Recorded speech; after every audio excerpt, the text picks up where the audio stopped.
Welcome back to Sunday Vibes, one and all. We're back in the pub. Me, Chris Hamill, and the Zing Man himself, James Wayne, rocking the exclusive Jimmy Lacoste. Life is getting quite exciting merch. And I'll tell you what else is quite exciting. The Now TV Sky Sports Mobile Month Pass. How about that for a segue? Click the link in the description below to get it for just £5.99 because it's a big weekend of football. Derby Day on Sunday. You've got Liverpool, Everton, and the slightly less important derby.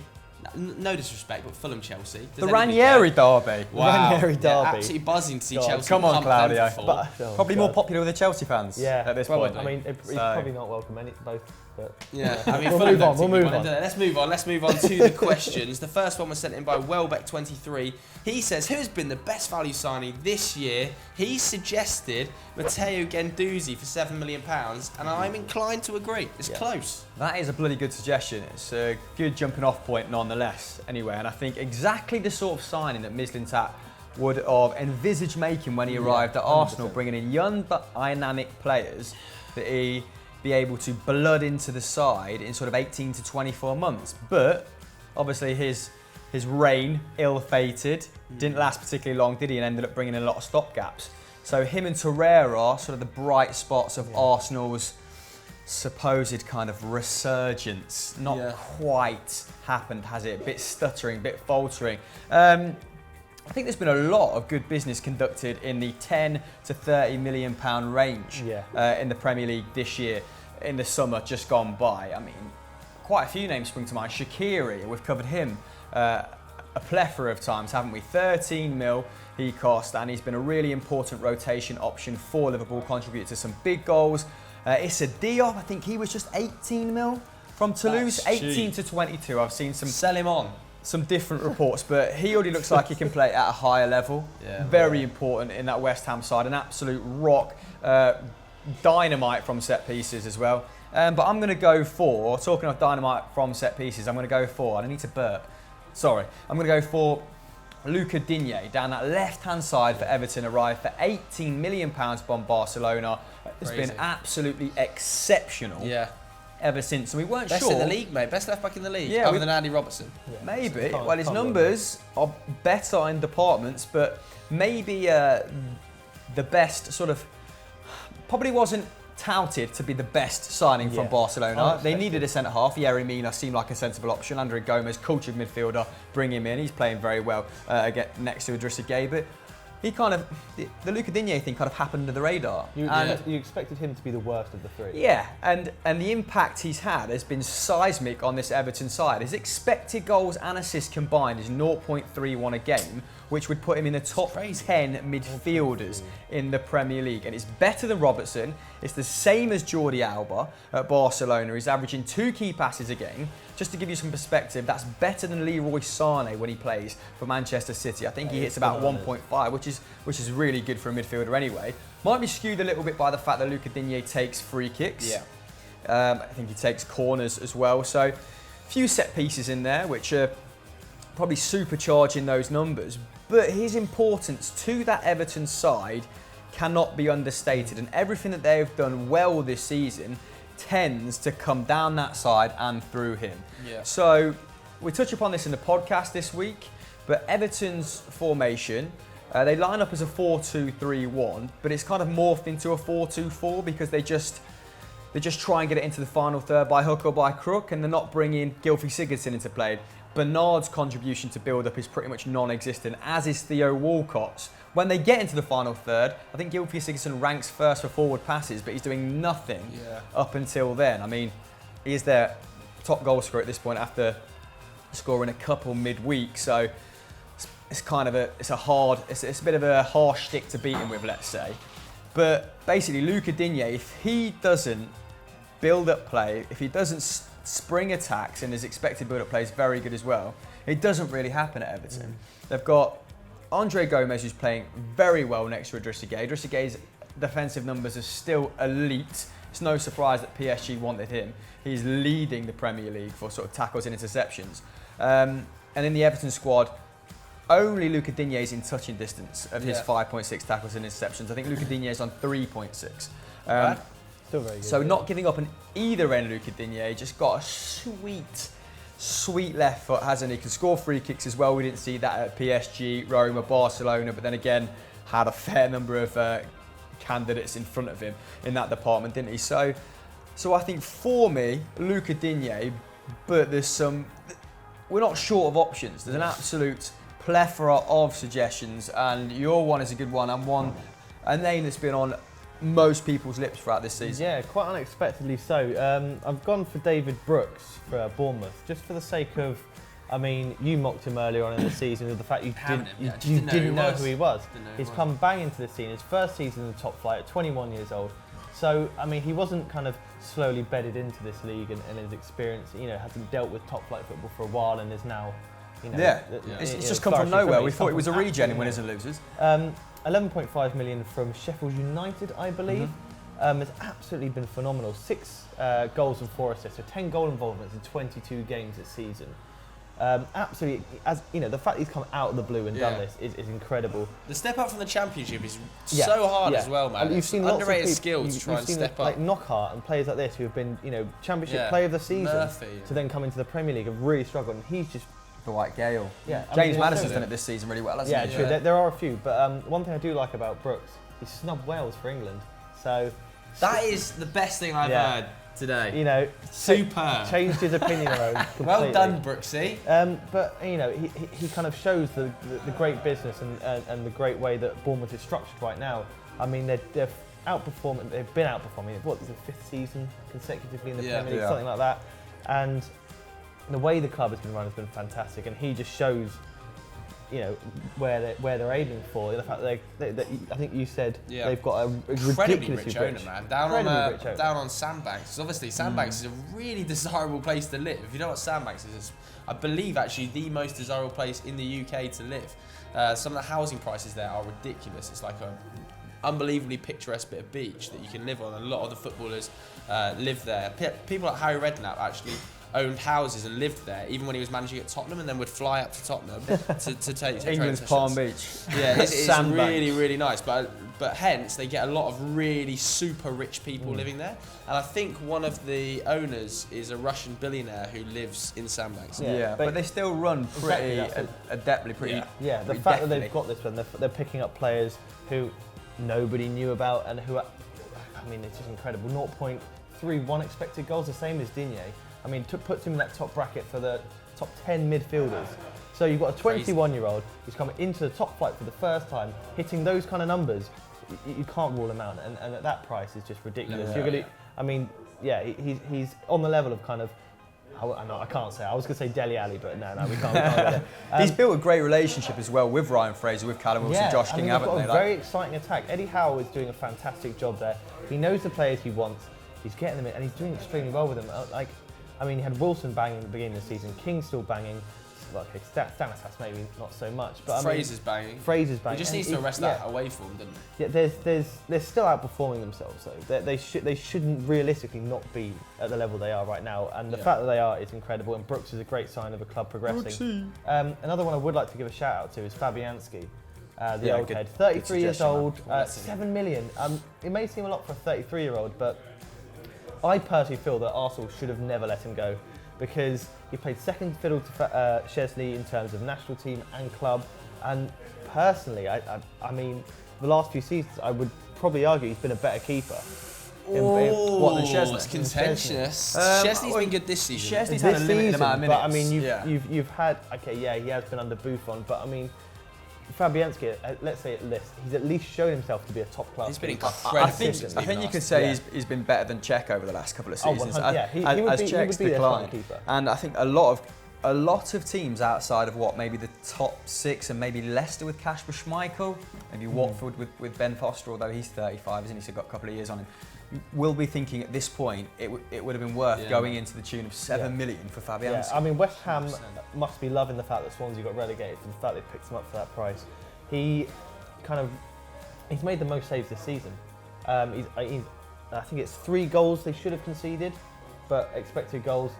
Fabianski is just a monster for that. He absolutely performs out of his skin time and time again. 7 million. I know he's 33, but for a West Ham team who had Joe Hart in their squad. Yeah, I love him, absolutely love him. But I mean, Fabianski is the level they want to be, and for 7 million, brilliant signing. Yeah, I'll mention a couple of Wolves players because I think they deserve a shout out. Conducting some really savvy George Mendes-esque business in the summer. I think Johnny Otto, the left back, has been an incredible loan signing for them. Bit shocked that Atleti let him go on the permanent, although they probably agreed to that as part of the loan deal for around £15 million. Looks like Wolves have taken that option up. No surprise at all, because he's a guy who is putting in nearly 5 tackles and interceptions per 90. Plays as a left back and a left wing back, creating over a chance a game. You know, when players like Felipe Luis are ageing out, and there's talk of Luka Hernandez joining Bayern Munich for 80 million euros in the summer, which is a hefty fee. I'm a bit shocked they let him go, man. And it's very confusing. Wolves just keep getting under the radar players on loans with the option to buy, and it keeps working. Raul Jimenez, 3 million euros. Obviously, he can't be included in this because the option to buy is like nearly 40 million euros, but he's been brilliant on loan for them this season. Incredible amount of expected goals and assists. You look at Rui Patricio, they get on a free. Admittedly, they've had to settle out of court now at around 18 million euros, so that also kind of takes him away from bargain given his age, but he's been brilliant for Wolves this season. So I don't think you can look past Wolves' business as some of the best cumulative for money. It's a thing. Get João Moutinho in there at 5 mil. Adama Traore, and if they make Johnny Otto permanent, will be their biggest summer acquisitions. And then all of a sudden you're thinking, okay, I mean, that's a relatively low amount. We can talk about them spending near enough 100, but they've spent that wisely on 5 or 6 players who have all been hits. I do think though that Welbeck has a point. It's interesting. I think Guendouzi, man, He can't look above. 19 years old, £7 million. He starts really regularly. A 19-year-old starting for Arsenal, you expect those kind of players to be hitting the 40, 50 million pound mark just for that stature alone, and to sign him for 7 million just is absolutely incredible. Maybe a little bit of the sign of the times of Arsenal, but love his willingness to be on the ball. Like, he's brave. He's got a really good variety of distribution. Positionally, you still see Xhaka dragging him around the pitch. But you still see Torreira dragging him around the pitch. So obvious areas to work on, but 7 million. It's ridiculous. Let's talk about some players on the continent though. We've got to mention, people will be saying Piontek at home probably. 35 million euros, admittedly not the cheapest, but he's probably already doubled his value. He's been there 2 months or a month. Jadon Sancho, did he get confirmed as a permanent in the summer? He was always permanent. Oh my God, was that this summer though? Was it summer before? Beginning of this season, he signed. There's a few issues with his agent, but that's Man City. Jadon, that looks a little bit lurky, so maybe we'll skip that out. A player I wanted to mention, Paco Alcacer, on loan with 15 million, was it 15, something like that? Option to buy for 20 million euros 20 maybe. Million. Yeah, I think Paco on loan is not a bad shout. He's coming into his peak now, 26 years old, so How much did they get João Cancelo for, Juventus?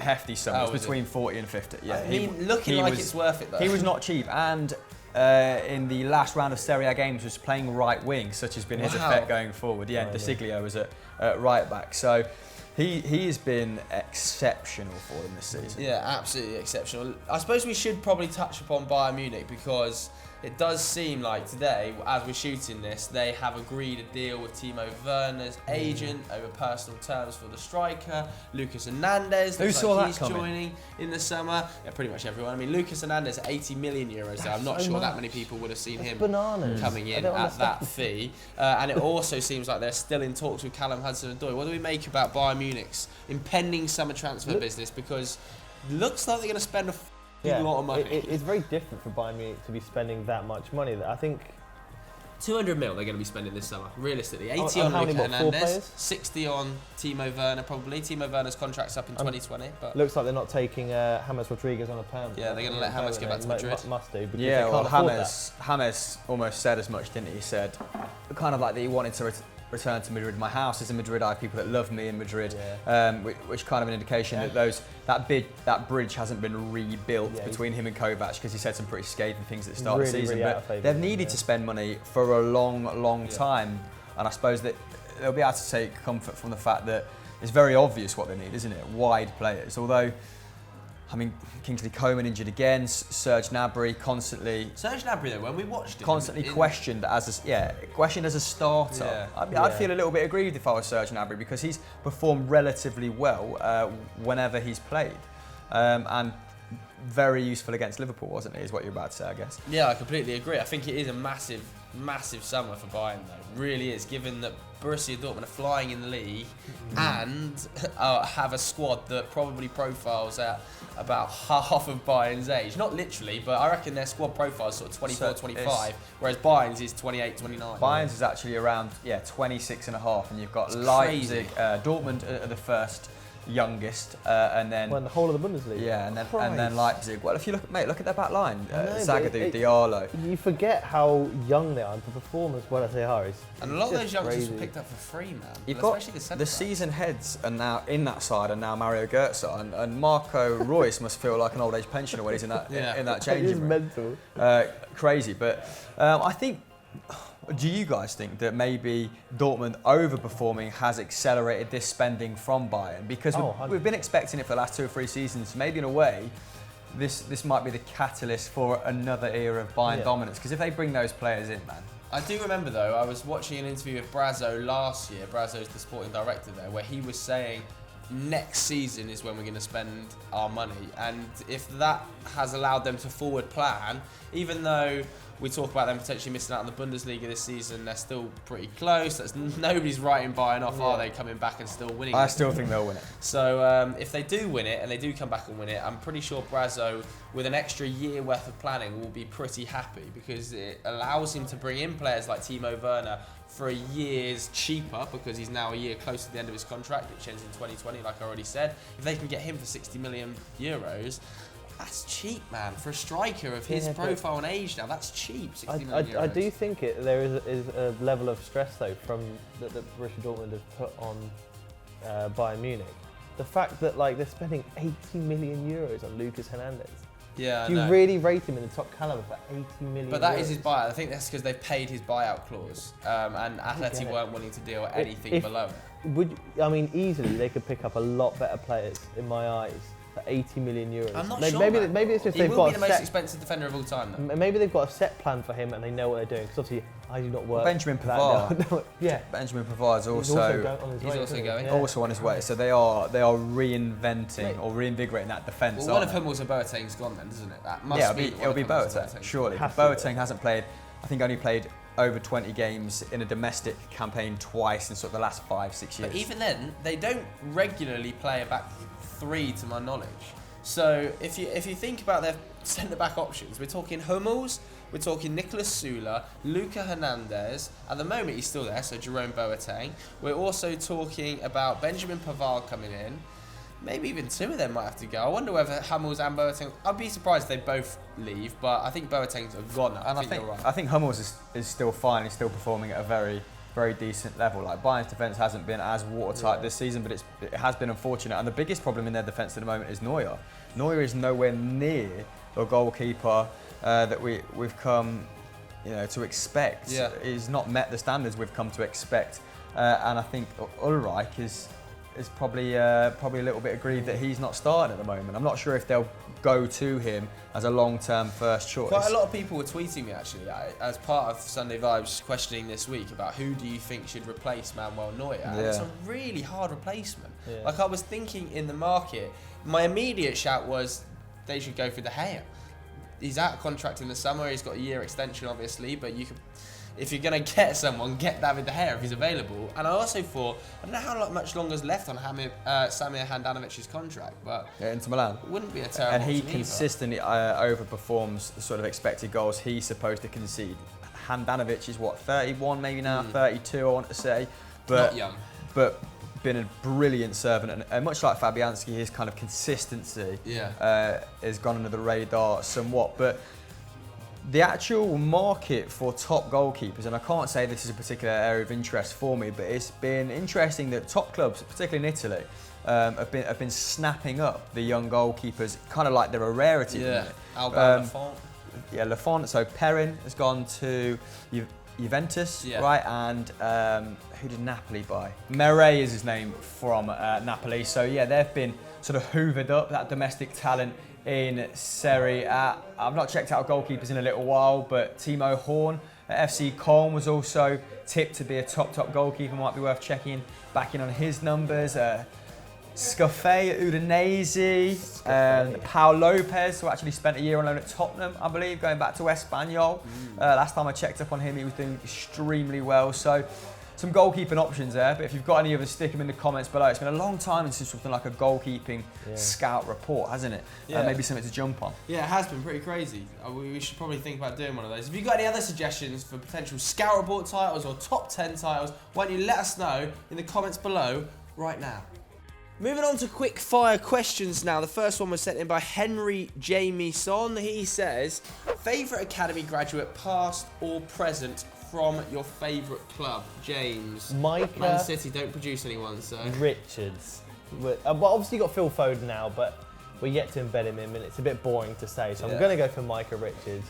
There's a few candidates in there. Paul Lake is one of them, just because I read his book, which is a fantastic read. Go read that if you can. I'm not really here. It's so funny when you ask current City fans, like, what are their fondest memories growing up, because it always reverts back to City fans, like, revelling in their own shitness. Yeah. Like Kieran loving Richard Dunn, or you loving Sean Wright-Phillips, and not that they were bad players. I can't. Yeah, I thought I'd bring him to the table. You've got a framed photo. He's got a framed photo of him in the studio, but it's never like a City fan's fondest City memory. Always it comes pre-success. I think in this era. So anyway. you're going to say Sean Wright-Phillips? I have to say Sean Wright-Phillips, but the most recent, apart from Foden, has to be Micah Richards, and it's a shame to see his career dip the way it has. Is he still at Villa? He's still at Villa, and he's just not playing football, and it is a shame because I did really love him. I liked it when he went out to Fiorentina. I thought, go on, lad. Yeah, he's a lovely bloke, a great footballer for his time at Manchester City, and I wish him well if you're watching. Don't know if you are, but I love you. He's not. But Sean Wright-Phillips has to be the man. I used to be a very short kid and a very short teenager, and he brought me a lot of hope in life. He was a man that excited, and it was a shame to see him go to Chelsea, but it was lovely to see him come back. And one of my favourite moments from him is when we won the league against QPR. I don't know if I'm fully correct, but if it might be rose-tinted glasses. The fact that he came into the City dressing room, obviously we won the league on that day, he came into the City dressing room first before he went to the QPR one to celebrate as a Manchester City fan. He's a massive. The disrespect to QPR. To be fair, yeah, I mean, I've been to Loftus Road, and I'm not sure even the fans are bothered about the football down there, never mind the players. Anecdote, saw him on the Carabao Cup final and absolutely bottled speaking to him. Why? I am genuinely too nervous to speak to him. Like, he's a god to me. Oh, absolute god. So he's your It part. always helps if you've had like 2 drinks in that situation. Then you're like, Sean! Yeah, I would have been right up in his ear. Is your current Foden? It has to be Foden. Foden is, like, by far, okay, you have to rule out Jadon Sancho, because Jadon Sancho wasn't really our youth player. We bought him at, 14, 15, sold him on at 17, 18, so we didn't really own him for that long. But Foden he's been around for what, since he was like 6 or something stupid like that. He's an absolutely fantastic talent. He's the only player that Pep doesn't want to let go, and that shows a lot for him in the future. He's absolutely excited me so far, and a lot of Man City fans. You know, his name is cheered the most when he's called out, even on the subs bench. And I was also very tempted to buy that horrendous purple and orange shirt with his name on the back, just because he got his first goal in that shirt. So tempted to slit in the old eyebrow? Maybe. You are a bit tempted, I can tell. Yeah. If you think James should get a slit in his eyebrow after Phil Foden... Here we go. Get a like. If we get a certain amount of likes, I'll do a slit in the eyebrow. If we get over 2,000 likes, James will put a slit in his eyebrow to replicate Phil Foden. I promise that. He will. That is proper content. I'm buzzing about that. 2,000 likes, please, people. Let's absolutely hammer it. On that comment or on the video? Because on the video is achievable. Okay, what do we need? I think 2,000 on the video, mate. Is that achievable? We want something to achieve. Okay, 4,000 on the video. 4,000 on the video. 4,000. It's on, baby. Get your mum and dad to like proper Donkey Kong. That is a lot. Hamill then, Celtic. Get your mum and dad to like. Past and present. Past and present. Oh wow! I mean, Kieran Tierney present. Dunn, you actually cover him in the podcast. Links in the description. Fantastic player. The subject this week was players who their clubs don't deserve. So. Nice for me just to sit opposite Joe and have him explain why he shouldn't be at Celtic for a good 20 minutes. Yeah, absolutely ecstatic with that one. Past. There was a host of I suppose, players in the Martin O'Neill era that flirted with making it, but he wasn't necessarily a manager who brought talent on. I've got to say, pass for me is Aidan McGeady. He was twinkle toes. He was I mean, to have a watch. move named after you and stemming from Scottish football is no mean feat, is it? I really thought he was going to have a top level career, but I'm not quite sure. His kind of physical attributes ever matched up to his technical attributes. There was loads of who I thought were going to be top players. I mean, not so much Tony Watt. Stephen Craney. Liam Miller, RIP Liam Miller, when he came through, he eventually went to Manchester United. He kind of poached from us. I remember him scoring a goal against Lyon, and for a week he was just my hero. But yeah, I think that's pretty much it. Mine's obviously past, Scholesy, and present. Probably Rashford. Yeah, probably Marcus Rashford. Yeah, it has to be.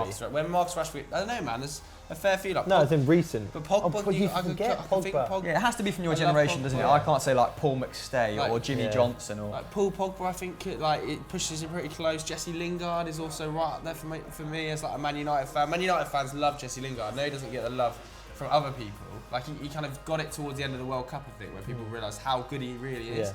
But Man United fans adore Jesse Lingard. You had a period as well where no one was really breaking through, and he was kind of the poster boy for that. But Rashford, I think Rashford just picks them both. Probably my favourite player at the club right now.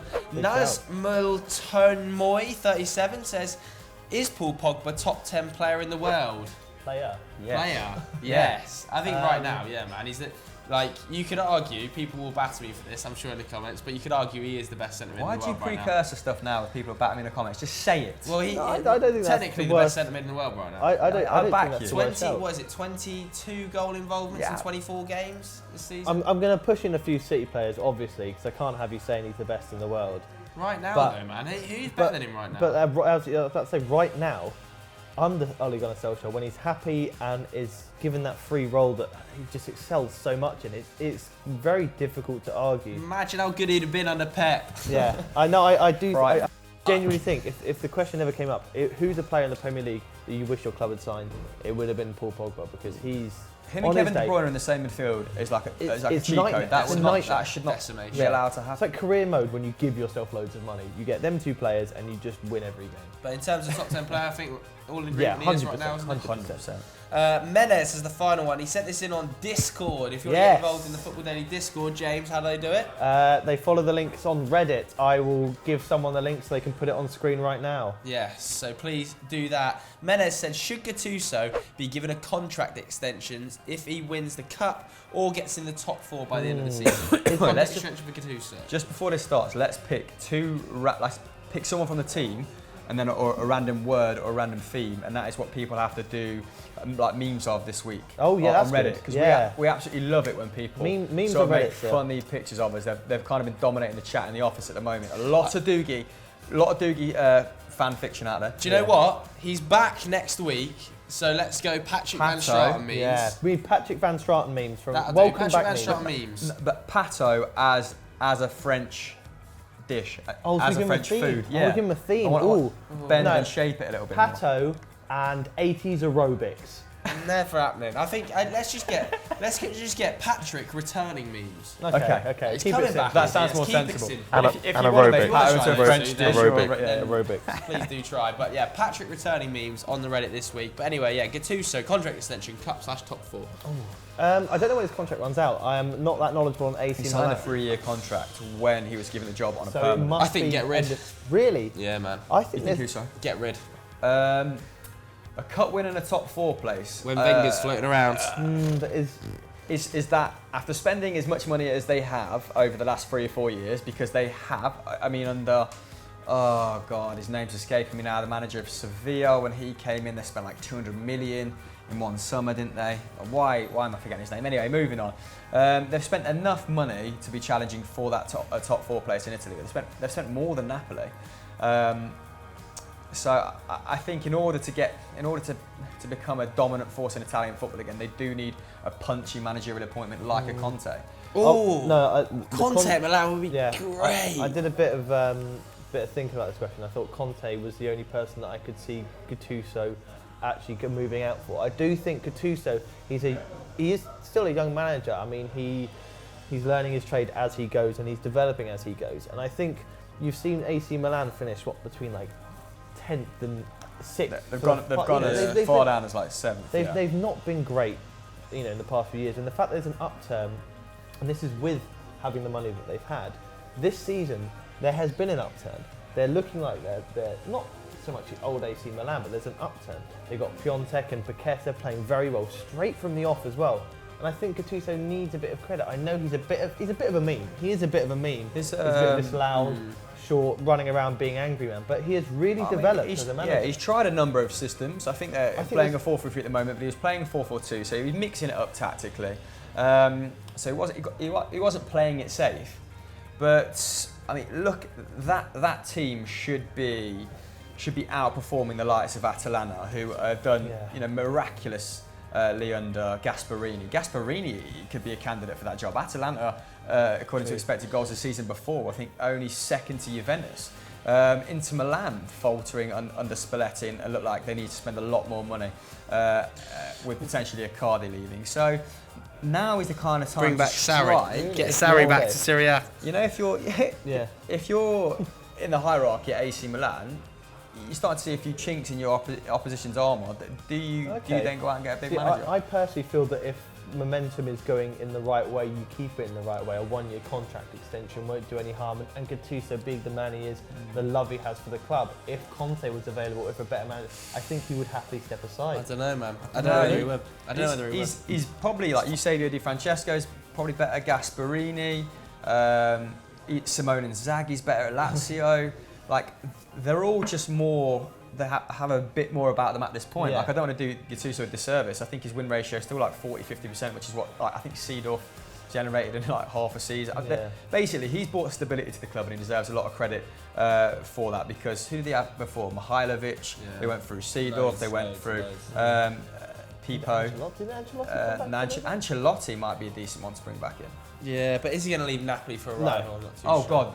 No. Why am I?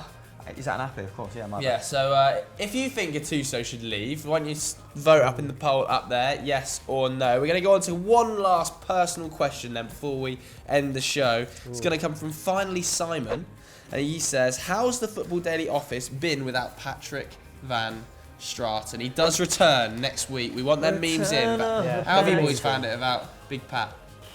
I mean, Pat's quite quiet in the office. He gets on with his work and then involves. And then mysteriously disappears for 3 hours and then comes back. The one thing I have missed is his input in debates, because he is probably the best at shutting down a debate with just logic. Yeah, he's an extremely intelligent man, and you'll have a debate, and most of us have, we're not as intelligent as him, and we'll be saying probably a bit of nonsense. He comes in, no, it's like this, and you're like, well.